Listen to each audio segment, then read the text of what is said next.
Unspoiled Network podcast.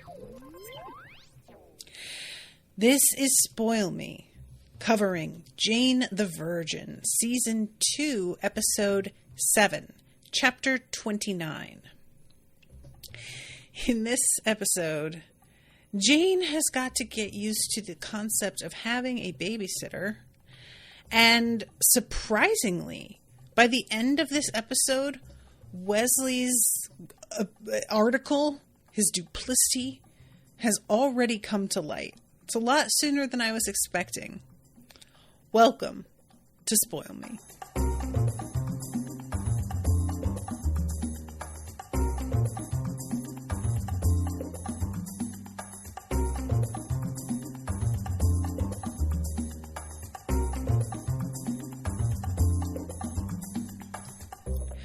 Welcome to the show, everyone. I am Natasha. Thank you very much to Claire for commissioning this episode. Claire, if you're out there, what's up? Appreciate you. I really enjoyed this episode. I'm pleasantly surprised by how much I'm liking this season. The one part of this season so far that is not quite hitting for me is Petra. I think that they have maybe sort of hit a wall on what to do with Petra a little bit, and they brought her mother out of retirement, so to speak, because she'll be the one to get Petra into trouble, whereas Petra being pregnant and seemingly regretting having gone this route has sobered up a little bit in terms of her overall behavior and not wanting to go a little bit too far left and causing drama. And they needed somebody to push Petra into drama. And her mother serves very well in that function. However, I don't really find her mother that compelling a character overall. And I think that Petra just sort of being along for the ride while her mother does the wild shit is falling a little bit flat for me. Excuse me. Whew, sudden sneeze. So that's the one section of this that has consistently, when I go over to it, it just feels like Petra's acting a little bit out of character at this point, and she's too much the naive ingenue who is swept up by circumstance. And I really miss the Petra who's more conniving and ambitious and just focused on her own goals instead of, deciding that she's going to fall back and being swept along by something else instead. But that said, I am really enjoying everything else that we've got going on. The main thing, oh my God, you guys, I'm so sorry. Did you hear that? That's the narrator. Let me catch you up. I forgot. I have my headphones on, but I unplugged them earlier, and so they're on for no good reason. Oops. Oh well, I'm leaving them on for the aesthetic. But the main thing that I wanted to talk about out of the gate was what it turns out is actually going on with Michael. Michael was not really fired. They made it look like he was fired so that he could believably reach out to Nadine with a vendetta because he has lost his job, so it seems, and work with Nadine. But as it happens, he still has his job and is undercover, just barely managed to squeak by getting actually fired by the woman who was posing as his partner. And I say posing, even though I know she really was his partner, but you know what I mean? She was put there to be a fucking narc. And so I don't consider her his actual partner. But she's the one who came up with the idea of what if we just make it look like he's been fired? And we find out in this episode very abruptly that Nadine is dead. Now, guys, is it just me, or was this done in a very, very weird way? the whole way this goes, it felt so much to me like the writers had run out of shit for Nadine to do. And they were just kind of going, I don't know, maybe we should just kill her off. And they had not planned on it from the previous episode, but the actress came to them after filming and was like, look, I got this other offer and I'm going to take it. And they were just sort of like, oh shit, well, okay, I guess we have to figure out something to do with her now, It just really was, it made me laugh a little bit because it was so out of nowhere. And we find out that she's dead because Michael is at her funeral. He is standing there off to the side because I guess it's sort of common knowledge how he was involved with her death. Based on the way this dude walks up to him and tells him nobody needs to be reminded of this. However, we end up finding out who this dude is, so I'm not entirely sure whether whether I should take his word on it or not. So Nadine threw herself in front of Michael because she saw somebody pulling a gun and literally took a bullet and died for him. Died for a man who was lying to her about his intentions. I've got to say, you all, I am laughing so hard. I know this is fucked up, but look, I first of all, last episode, I think said something like, I'm kind of sick of Nadine and I really wish that we could be done with her. So, oops, my bad, Nadine. So sorry to have put it in such bald terms. I also, though, do not take it back one little bit. I'm going to be honest here, guys. I was tired of her, and I really do stand by that. That was just, Also, though, the guilt that Michael is going to continue to feel because she died due to him getting her involved in this, attempt to break things open when maybe she was just going to go ahead and stay out of trouble. I don't know how involved she still was in everything. That's the main question at this point is, had she served enough, according to Sinrostro, to bail and be allowed to bail? Or was she going to be forced to continue to participate in everything?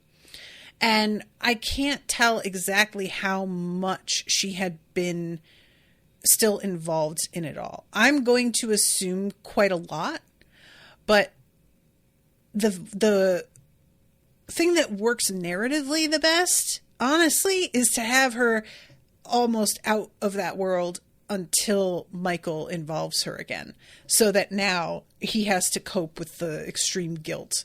And that's what I'm assuming, because it's the most dramatic way to do it, right? And for the record, I'm not mad about that. This is not me being shady and being like, oh, we're going to do it the way that's the most dramatic. Of course we're going to be doing it the way that's the most dramatic. This is like a fucking soap opera television show. So I'm not mad about that at all. But with everything and the deceit that went into it all, I'm not looking forward to seeing how Michael carries this guilt.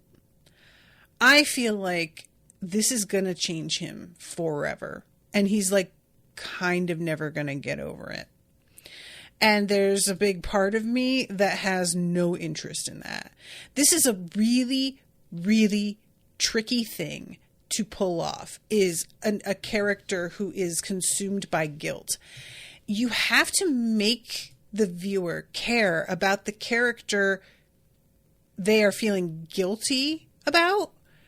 And Nadine is not somebody that I really cared about. So Michael continuing to carry the guilt is something that I can understand in an intellectual sense, but it is not something that I feel in my gut every time that I like look at him and he imagines Nadine. I'm not also like, oh God, that whole thing, you know, like an example of a really great version of this, spoilers for Breaking Bad, is Walt carrying around to a degree. And part of the thing is that Walt's a villain. So it's not as much as you would like, but he was basically responsible for the death of Jesse's girlfriend. And he thinks about that a lot. And she was like kind of awful, but he also could have done something and didn't. And you cared about her and Jesse enough that every time you thought about that, you were like, wow, what a piece of shit, you know? So all this to say, I am really delighted with the fact that Michael hasn't been fired, that he is working undercover. He manages to like sneak into some storeroom where he puts a camera and they are able to watch these dudes who are obviously sketchy, counting cash that they should not have from a pretty basic club business. They're taking in what looks like hundreds of thousands of dollars, doesn't add up. And they realize, because there's like blue silk cords tied around the money, that this is not a Sinrostro front like they had thought. This is a Mutter front. Now, I don't know what to make of the addition of a new crime boss to the mix. I'm going to tell you guys what I think. And I feel like this is so on the nose that I don't want it to be correct, but it feels like there's no possible way this is a coincidence. Mutter means mother. And we have a whole thing with, is Rafael and Luisa's mom, well, I guess it's only her mom because they don't have the same mom. Is Luisa's mom actually dead this episode? I am going to go ahead and say her mom faked her own death, is a crime boss, and Sinrostro got involved due to her connection with the criminal world already involving Rafael's father. It seems to me that Rafael's dad didn't know about it. Like, he does not seem like he's part of these underworlds at all. But that's going to be my guess, is the name of this crime boss is purposefully, you know what I'm saying? So that's what I'm going with for right now. I do think it's really funny too that there would be a crime boss whose signature is like these blue silk ties, because it's just way too much of a giveaway. You don't want it to always be deeply obvious to everybody that you were involved with a particular thing. So having this like trademark blue silk tie, it just doesn't seem like a smart way to behave as a criminal, to be honest. However, what can you do? So that's pretty much everything that's going on with Michael, except for the big reveal that we have at the end of the episode, which is Rafael did indeed tell Michael's boss about letting Nadine go. I am so excited because it just really did feel like something Rafael would do. And when it turned out that he hadn't, I accepted it and was kind of like, wow, I really doubted myself. Or not that I really doubted myself. I really doubted him. And I'm like maybe a little bit ashamed of myself for having immediately assumed that Michael was right. But now I'm like, I cannot believe that he let Jane apologize to him for suspecting him when it turns out he fucking did that shit. That, you know, and of course, like, it lines up really well because the whole thing with the show is, who is Jane going to pick? Who is Jane going to end up with out of the two of them? And it completely ruins our whole sense of drama if she actually picks anybody and is happy with them. It has to be that she bounces back and forth and can't decide. So you need to come up with new and exciting ways for both Michael and Rafael to fuck up badly.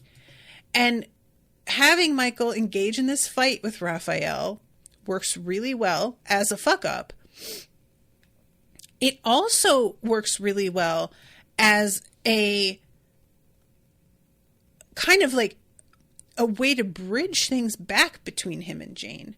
Because it could be that, hey, I got into this fight with him, which I should not have done, which endangered your child and got him hurt. So it was super irresponsible of me. Yes. However, it turns out I was fucking right. And he did do that shit. So maybe you can cut me a little bit of slack for accusing him and coming at him so hard, because look, it turns out I was right to be as suspicious as I was. So there may be this may push her back in Michael's direction in the end, which, just for the record, at this point, you guys, I've said I don't really particularly want her with either one of them, and I stand by that.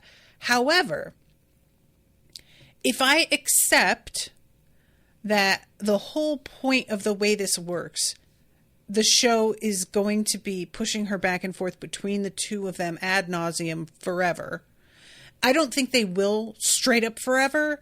I think that they'll introduce another person, or she'll wind up with one of them for a prolonged period before something else happens. Or, as we know, Michael is going to die because the show just told us so. But apparently it's going to take its sweet time getting around to his death. So we're going to be doing this, though, for the foreseeable future. The way I've decided to approach this at this point is to simply be interested in the ways they find to break them up and get them back together. That's like, you have to find believable, reasonable ways to make that happen over and over again. And if you don't make it convincing, it feels really it just feels uninteresting. So if I'm going to just accept that's what we're doing, okay, moving forward then with that, how creative are they going to get with it? And honestly, the fight that Michael instigates with Rafael, and then the way that he she shuts him out because he hurt her kid, but then it turns out he was correct. That's actually a really, really smart way to keep that mechanic going and keep me pretty invested, because he did endanger her child. And so I'm fully on board with her just being like, you can't be around me anymore.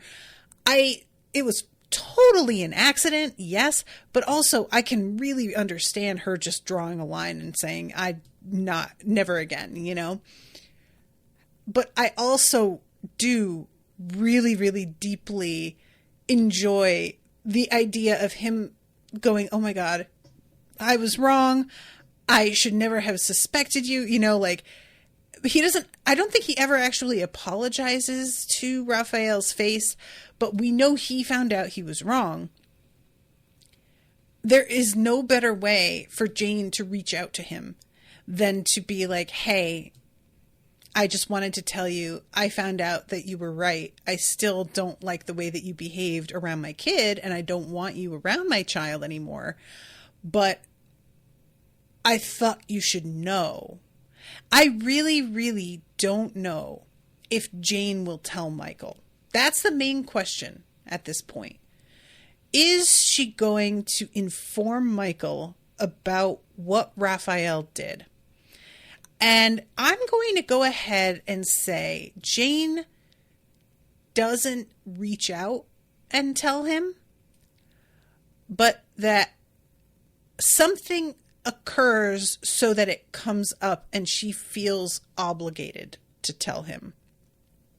I think Jane really doesn't want to start shit between the two of them, so she would refrain from stirring drama by reaching out herself. But if she were in conversation with Michael and this came up, and he mentioned feeling bad about accusing Rafael, that perhaps that feeling would be too much for her, and she would end up saying, look, okay, you got to stop apologizing because it turns out you had good reason to suspect him the way that you did. So I don't know. That's my guess, though. And as for what Michael would do if he found out, that's another question. I cannot decide, because he already got in a fight with Rafael, and it was a literal fist fight in a hallway that resulted in her son getting injured and her cutting off contact.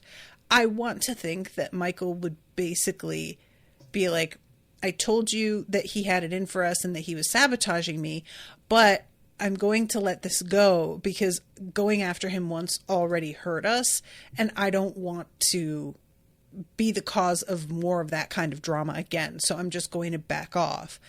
And, you know, I don't know. I'm really not sure if I'm predicting correctly. I just, you know, the coldness between her and Michael this episode is really extreme. You know, I'm getting ahead of myself here, but the finding out about Rafael, he did hear Michael on the baby monitor. I'm assuming when they came out and they saw Rafael on the phone and assumed that he hadn't heard anything, that he was already calling that guy and asking him to testify. And I might be wrong. Well, testify, I guess, is not the right. Is it the right word? I just, when it's not actually like on the stand, it was simply in the room. I don't know. But Rafael says that I told this guy to tell on Michael because what he was telling the police was actually true, and that I was fighting for us as a family. And he says to Jane, you told me you wanted me to fight for us, and that's what I was doing. I have to tell you guys, this made me cackle a little bit. The absolute unmitigated gall of trying to be like, oh, I was fighting for you, for our family. I'm so sorry, sir. You have to know that doesn't hold any water. Like, did you really think that Michael was bad for your family because of the fact that he let Nadine, he says, like, the fact that he let Nadine go is what got Mateo kidnapped. I'm not totally sure if that's true or not. Would Sinrostro have kidnapped Mateo anyway? Was it, I can't and this is a genuine question. Anybody who is here in the chat now or who's listening later, I remember that there is something that Michael says offhand to Nadine that she winds up bringing back to Sinrostro. But I could have sworn that really what Jane thinks is that Sinrostro's conversation with Jane and her talking about Michael and how important he is to her is what made Sinrostro realize, like, oh, okay, I can use him. I can use you against him, right? So I'm not sure, in other words, if what he is asserting here about, you know, the fact that Michael's letting Nadine go is the cause of Mateo's being abducted is, strictly speaking, actually true. I feel like it's an excuse. I feel like it's pretty clear to me and probably to Jane. He didn't want Michael around, and he figured that this whole thing blowing up in Michael's face would be a great way to sort of get him out of the mix. But I just don't really buy that he sincerely thought that. I think he saw an opportunity to stick it to somebody who he was in competition with, that he didn't like, that he felt was encroaching on the territory of his family, and he took it. And it's as simple as that. I don't really feel like his little claims here are anything. And I am pretty sure Jane sees that as well. So, okay. Let's talk about how this opens, because like the very beginning of this episode, we have the flashback to Jane as a babysitter. She is watching this like nightmare kid. And I will tell you guys what, this child, I babysat twice in my life. I know that babysitting is a very, very popular way for young girls to make money. And apparently, like, it's a pretty solid gig a lot of the time if you can get it. But I had so many extracurricular activities when I was in school that I just really didn't have time. I did one, I like started working at Staples part-time to make money when I was in high school, and all of my grades began to suffer because I just did not have any downtime. So that was given up pretty quickly. And I didn't live near people that it was easy for me to get to and watch their children without a ride there and back, which was kind of, you know, part of the deal with babysitting is meant to be, it gets your kid out of your hair and earning their own money for a little bit. And that kind of, you know, defeated the purpose. But Jane is like thinking back to what a little monster this kid was and just how he outwitted her. He locks her out of the house while she's on the phone with her mom. And she ends up in the present thinking about how she doesn't want to give Mateo over to a stranger. And not only is it the fear of simply an abduction, which is a very real fear, but also the lack of control, which I deeply, deeply understand. This is something that's extremely, it's the sort of thing that I could definitely see myself struggling with a lot. I bring the puppy, Pippin, to doggy daycare every now and then. Pretty infrequently, but just when I really need the house to be empty, if I'm doing clean or if I'm doing resin work. And I have been very happy with the people that I have met there, with the way that he comes home excited and happy and tired. And then when I bring him back, he's so excited to go in again. And he's clearly like has good energy about the place. And I talked to a woman recently who went to a different doggy daycare, and she dropped off food that was like prescribed basically because he has allergies and he's supposed to eat a certain amount at a certain time of day. And she told them that. And then when she brought him the second day, she brought food again and they were like, oh, we still have his food from yesterday, which means that they simply did not feed him the day before. And they didn't apologize and they did not explain. And she was kind of like, well, what the fuck?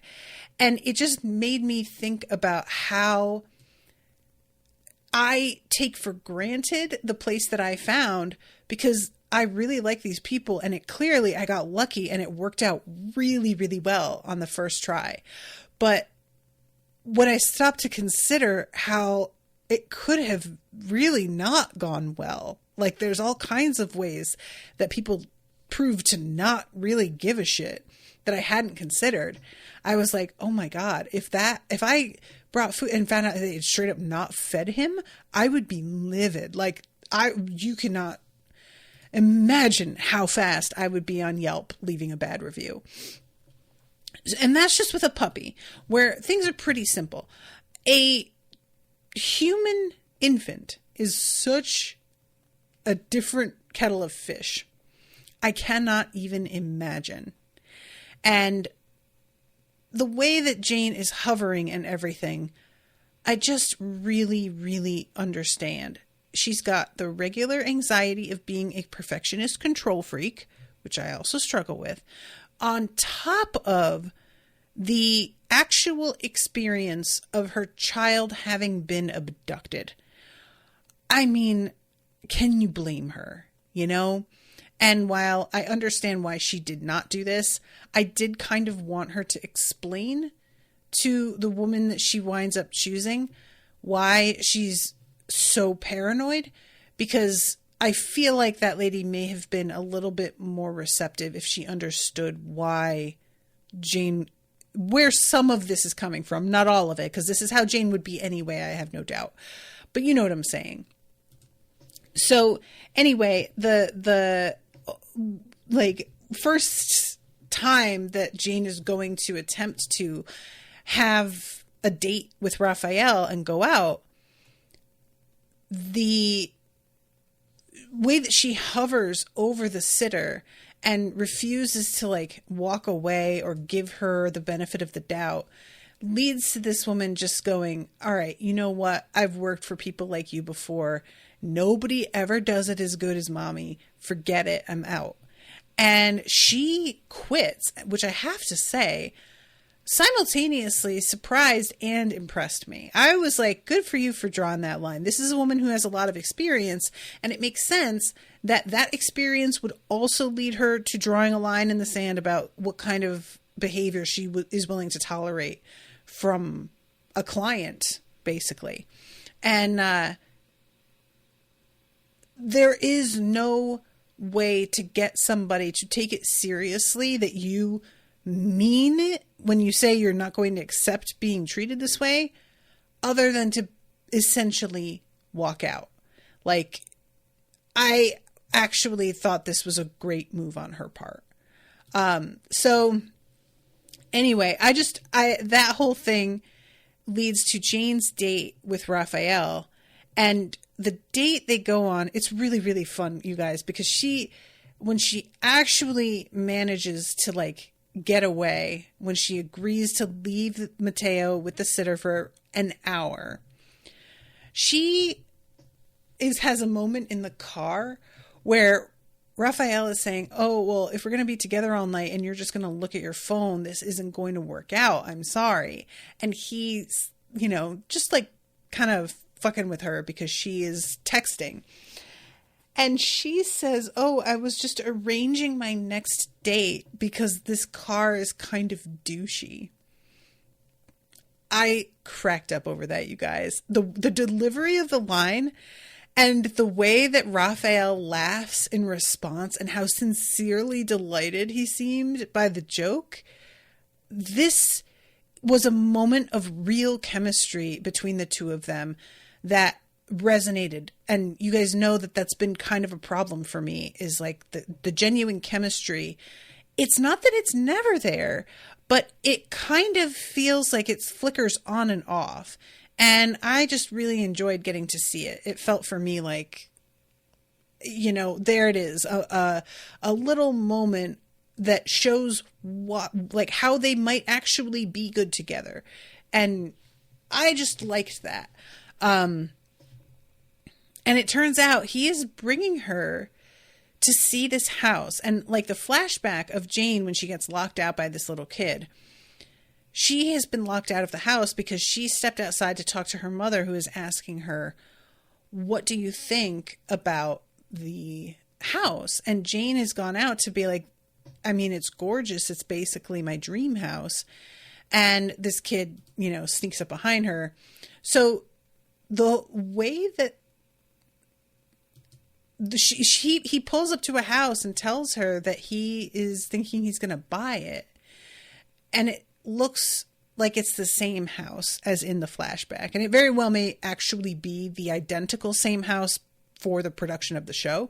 I don't think it's meant to be the identical same house in the show, if you get what I'm saying. I don't think that he pulled up in front of a show that used to be the one she babysat at, or else she would have mentioned that to him, I would think. But yeah, I actually really liked this moment because the whole thing with like Mateo and the struggle with custody and her being worried about Mateo being around Rafael's family, he needed to find his own place. And I had sort of like let that fall by the wayside in terms of a goal that Rafael needs to pursue. And I liked being reminded of the fact that not only she had demanded this, but that he hasn't forgotten and is committed to doing something about separating his life from the hotel and making sure that there is a place that Mateo can just live, and he isn't surrounded by dad's business. He isn't amongst a bunch of strangers, and there's just a feeling of like settling and security about this that I had really forgotten the importance of this, you know, to Jane. So overall, I really liked this moment, which works super well because that way, later on, when she finds out that Rafael is the one who snitched on Michael, it made it matter to me more than it would if this had happened like last episode. You know, I do like that the show can bring back up chemistry. And even when we've done this dance a bunch of times already with the back and forth between them, they can make it matter again. And that's just, again, not easy to do. The very, very, like, I got further on into the episode than I meant to because there's a whole thing with Black Friday, you guys, in the beginning of this. And look, I know that the whole thing, they are obviously sponsored by Target. They've got to do their product placement. I am not mad about that. But I did find it really funny. I will say that because it's so unnatural in this scene. It feels really weird, especially because like what they're doing is a whole Black Friday thing. And it's supposed to be that this is a Villanueva tradition. And she is like putting out the rules of how this works to Rafael. It's 2023. And this year was one of the more lackluster Black Fridays I think we've ever seen. The reports online claim that it was like a pretty good year in terms of profits, but we're being gouged. So whether they made a certain amount of money isn't really what I'm focused on here. What I keep thinking about is like how many people actually went out and shopped. And from what I have heard amongst my friends and everything is that most people didn't. Most of us are so broke that we're not even able to get folks the gifts that we had been planning on getting them and things like that. And a lot of the businesses out there who do their Black Friday sales, it was really sad, the kinds of sales that we were seeing. I am talking like literally not even in the double digits % off. So it just makes me laugh because like there was a time where Black Friday, they actually did do deep discounted sales, but I don't feel like they really do that anymore the way that they used to. The highest % off I saw anywhere was like 30%. You know, not the 60% today only huge sale that you would be seeing maybe 10 years ago. And of course, we all got wise to the fact too that even when there was like a doorbuster Black Friday sale on televisions and stuff, we found out they make shittier models of the TVs to sell on that day. So you don't even wind up getting the thing that you thought you were getting. So really, I think what it's come down to is that consumers are more educated and we have more options now due to the internet, and they just can't pull a lot of the same okie dokes that they used to be able to. So anyway, it's just funny to see something where the whole bit is supposed to be, oh, we take Black Friday really seriously and it's a whole thing, when I'm out here just like, yeah, but that's not really real though. Like nobody does this, do they? Maybe there are folks out there, but I cannot imagine. I I think that I've only gone out shopping on Black Friday one time, and it was accidental. I forgot it was the day after Thanksgiving, and I was not going shopping for presents. I just had to pick something up at the grocery store, and I stopped and was like, why is it such a fucking madhouse in here? And then I realized, like, oh, right, that's what's going on today. My bad. So anyway, that's where she runs into Michael, and they have this really cold exchange where she starts to like initiate a conversation. How's it going? And he just completely cuts her dead and says, I don't really want to catch up. I've moved on. And I'm going to assume that's 100% not true. He has not moved on. I don't believe that he knows Rafael really did tell on him. But if he finds out, the fact that Jane took Rafael's side in the end, I'm wondering if he'll hold that against her. I don't think so, because he was tricked as well. And he sees the dude who testified about Nadine at the funeral. I don't know if Michael is like putting two and two together about that, if he understands why this, like what connection this guy has with everything. I'm sort of wondering if there's like, is it weird for a dude who I keep saying testified, who reported that Michael let Nadine go? Is it weird for him to be at Nadine's funeral? Like, he's basically turning on Nadine by telling them that Michael did this. He is at Nadine's funeral, though, as if Nadine was a friend.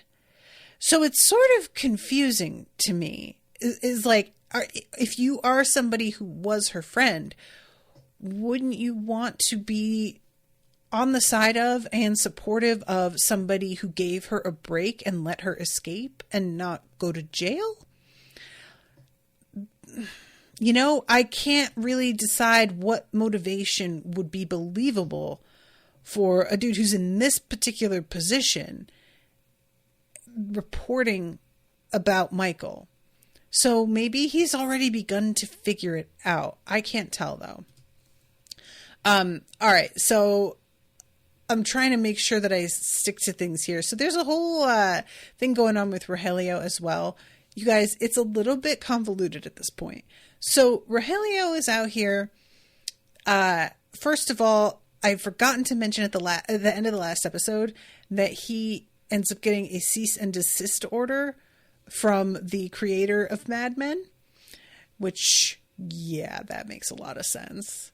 So when he had said that he had also found a private investor, I had fucking assumed straight up that's him. He's the private investor. And indeed, it does turn out to be the case, which, I'm not mad at. I mean, of course he is. Of course he is. The fact that he sunk all of his money into it, and the fact that it turns out he's super, super irresponsible with money, also does make some sense. This is the thing about having grown up poor and like not had a lot, is you can kind of go either way. You can either become somebody who is super good with money because you are extremely careful, because you are determined never to land back in the position that you had been in once. And so you are almost a miser about it.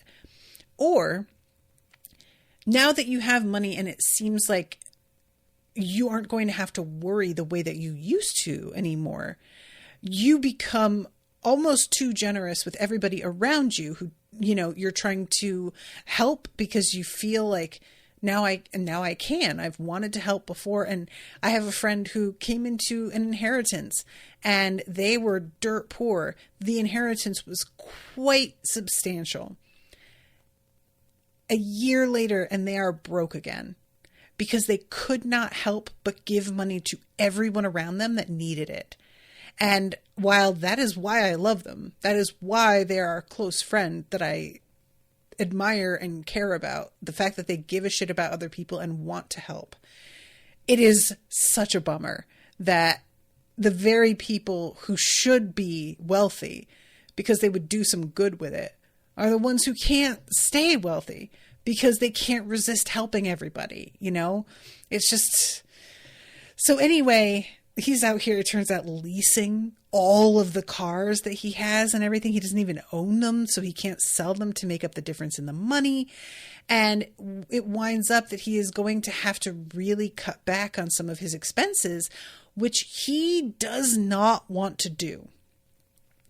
And at first, it feels like a real pride thing. Like he just refuses to cut back because he can't bear for the world to see him having, like, been brought low. But later on, when Jane is really trying to be like, dude, seriously, you have got to cut back, it becomes clear it's almost triggering for him. The concept of having to go back to living the way that he used to is so upsetting, because that is how he lived his whole life, that he doesn't want to consider it. And eventually he sees the wisdom in this and does get a studio apartment and has like a much better attitude about it all. But you guys, I just had mentioned in the last episode about the motivations when he buys Jane that car, and how much I loved the revelation about him not having one, and that being what's behind his generosity with her. And I really liked, again, this coming up for him and him just being like, I cannot go back to living that way, because it's so understandable. I mean, I can't blame him at all. And I mean, I can, because personally, oh my God, I could never be as irresponsible as he is. Like, he has a financial advisor who tried to get him to not put all of his money into the show. And at the very least, they stopped him from putting his retirement, his SAG like retirement into it. Thank God. And he even admits, like, I owe them a big thank you for that. But I really like anytime we get a glimpse at what motivates Rogelio beyond just his personal ambition and his vanity and everything.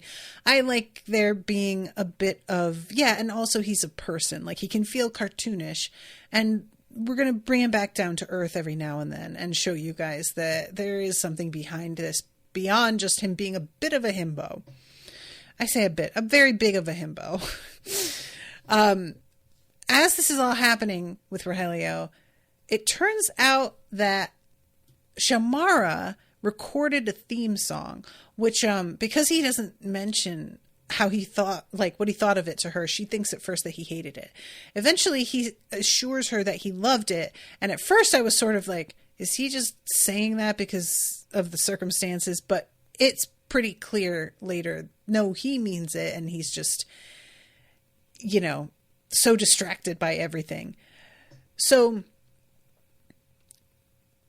because Hombres Locos has fallen through and he is not able to like take on a, what do you call it?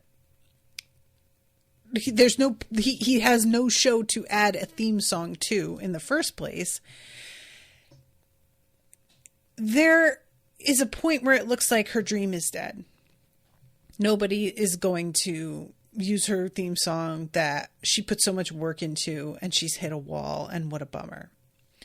And then it turns out that it got picked up by somebody else, which is a big deal. But unfortunately, he kind of fucks it up, because the show that has picked it up is Esteban's. And Esteban didn't realize that it was Shamara's. So when Rogelio shows up to basically be like, you only accepted her song so that you could pull the rug out from under her and screw me over. He's only seeing her song being accepted in terms of what it means to him. He is so self-absorbed that he can't imagine her song has been chosen because they liked it. It's only due to her connection with him, which understandably she is very grossed out by later on. However, Esteban is so fucking petty that I can't help but admit I wasn't fully mad at Rogelio for assuming this. It is self-absorbed, yes, and his jumping to this conclusion is a little bit gross, yes. However, I do understand, knowing what I do about Esteban and the way that he operates, why Rogelio assumed this. It's not an insult to Xiomara. It's not like, oh, nobody would ever pick your song because it's not that good. He's not saying that. He is saying Esteban is a bad man and he would do a bad thing. And he would, though. Which eventually we see that he literally dresses up as Rogelio dresses up as a jester and keeps doing absurd stuff so that Esteban will reverse his decision and take Xiomara's song back. Because once Esteban finds out it's Xiomara's, he didn't realize apparently initially. And once he hears it, he's like, oh, well, yeah, no, then I don't want it. Oh my God. So she winds up having her song accepted, which a theme song is like a really interesting way to get your foot in the door. And I often think about this because there are certain theme songs that were written explicitly for the show. And then there are theme songs that are simply a song a band wrote and that they had on an album. And eventually a show reached out and was like, yo, can we take this song for our theme song? Like, the one that I always think of is, I think it's called Teardrop by Massive Attack, which is a theme song on House, I think. And I only ever heard the song on like my Pandora station when I was listening to like alt rock, and eventually found out that most people associate it with the song, with the show House, because it's the theme song there, and how weird it is to have a completely different context for it. And I really wonder, because Xiomara has been talking about taking her singing career more seriously. I'm really, really curious if this is going to be a major step for her, or if it's going to fly enough under the radar that it doesn't really help as much as it might have, you know? For me, I really hope that it works for her, but I don't know how much success the show is interested in giving Xiomara, really is what it comes down to.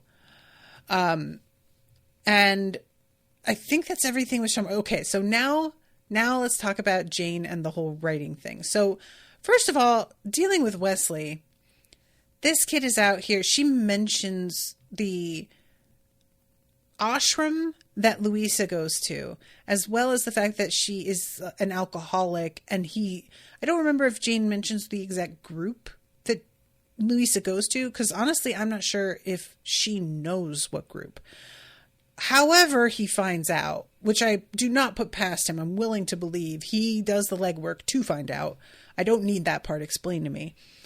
Wesley shows up and he has a mala around his wrist of the beads from the ashram that she goes to, and is able to just get her completely trusting him only based on this mala, which is honestly a genius move.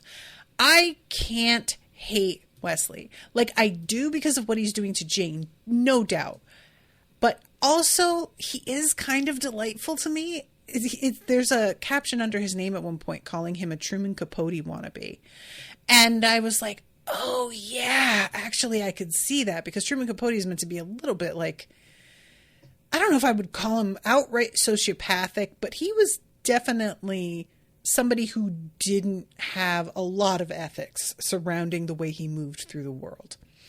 And yeah, I don't know. I just do kind of like Wesley, and I don't want him to go away immediately. So there's a part of me that was a little disappointed that what he's been doing is like the cat's already been let out of the bag, because I wouldn't have been mad if this was allowed to go on a little bit longer. But the article is dropped. He had grilled Louisa for all of this information, which she didn't realize he was grilling her for at the time. So it's rough, guys, to watch her just completely throw herself into this conversation and not understand who she's speaking to, even though I know Louisa is very foolish and she'll say anything to anybody. She does not have the kind of guard up that she should. It's still tough to watch, you know. He drops the article, which I really didn't expect it to be simply an article, or maybe it's a long read. I thought he was writing a book, which it turns out he's not. And at the very least, I was worried that Rafael was going to flip shit on Jane. And he doesn't, which I was extremely grateful for, because, you know, he says rightfully, you know, I'm not mad, you didn't know. And she fucking didn't. You know, good, because I wasn't really interested in seeing that particular kind of blame game drama. It's uninteresting. But the way that he is about to go after Wesley, he's basically going to ruin the kid's life. He wants to blackball him and make it so that nobody will ever hire him again. And while I know intellectually that is not, Wesley pretended to be Jane's friend just so that he could squeeze secrets out of her and use them for his own gain. It's a truly despicable move, and I know that intellectually. But I have to admit, you guys, I kind of don't care that much. Only because it's just so juicy and fun to watch, that the fact that Rafael, who has all this money and power, is gonna unleash the full force of that power on a grad student, it just feels so disproportionate, you know? I don't know. I feel like I should be more mad than I am. That's really where I'm coming down on this whole thing, is like, I think I should feel more outrage on Jane's behalf than I really do. And that's, I don't really know what to do with that. I feel a little bit guilty that I won't say that I'm on Wesley's side at all, because I'm not actually on his side. It's more that, like, I feel like the way that Rafael is talking is so over the top. And so much of this information, I guess I had thought was a little bit more out there already. And maybe that's part of where my lack of reaction is coming from, is that none of the stuff that he is telling is new to me. And I'm sort of, I think I've been sort of like assuming that people were aware of a lot of this already, which is not necessarily true. And I think I probably should be harder on Wesley than I am being. But there is just something delicious about him. I just, you know, I can't help but...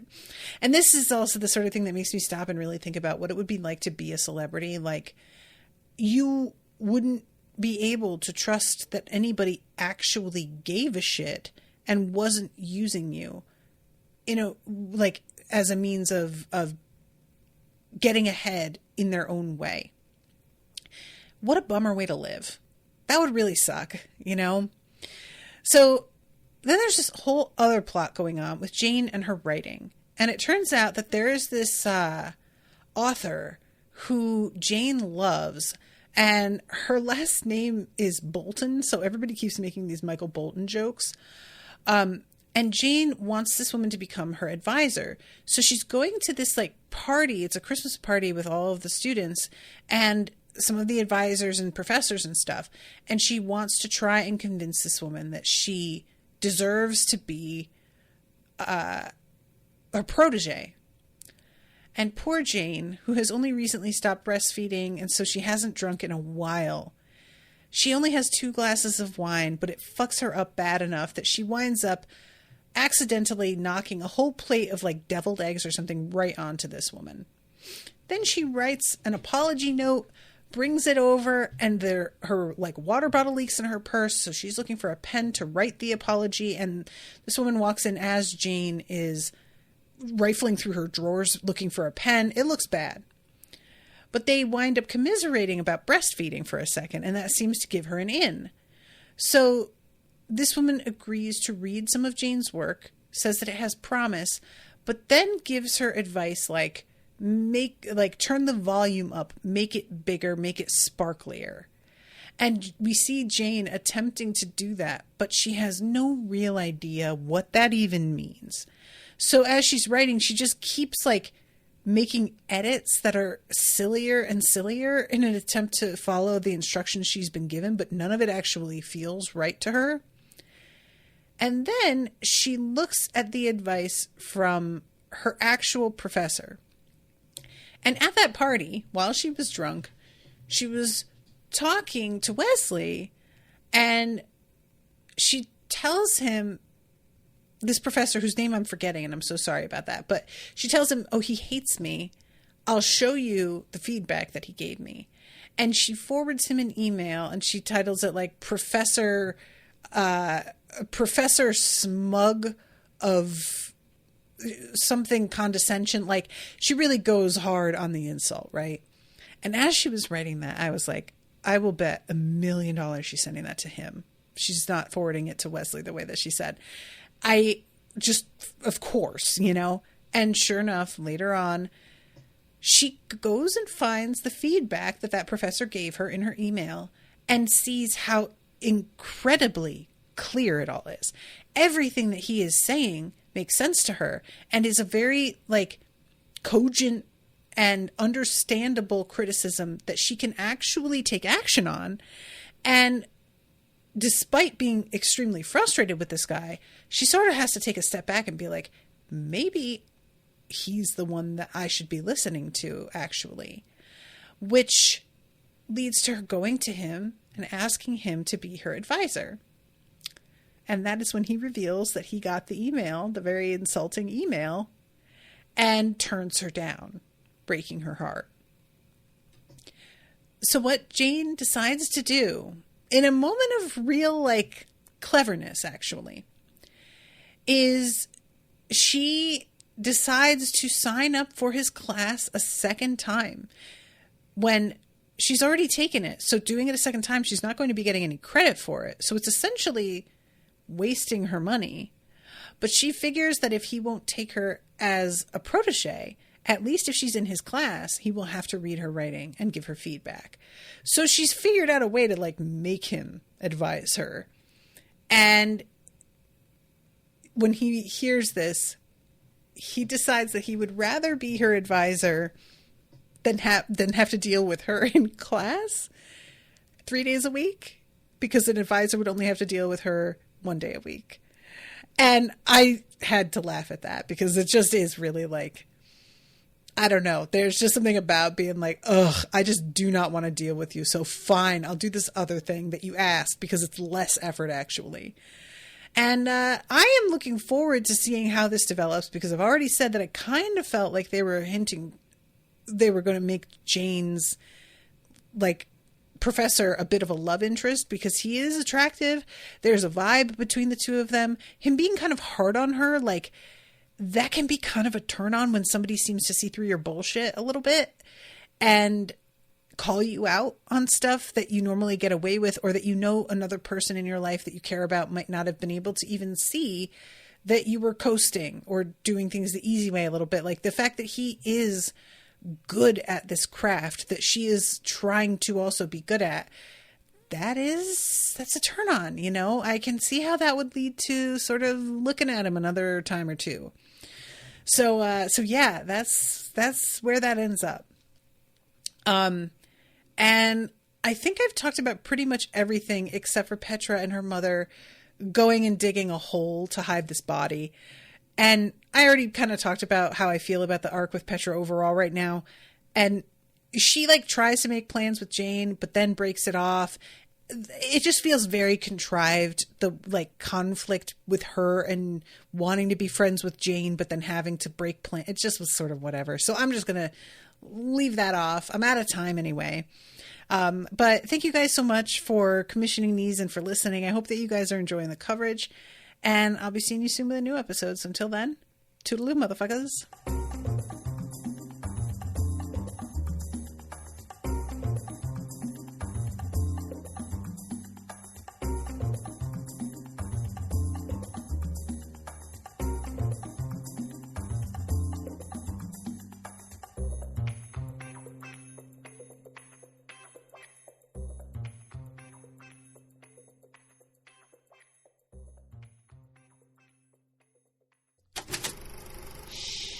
That was an Unspoiled Network podcast.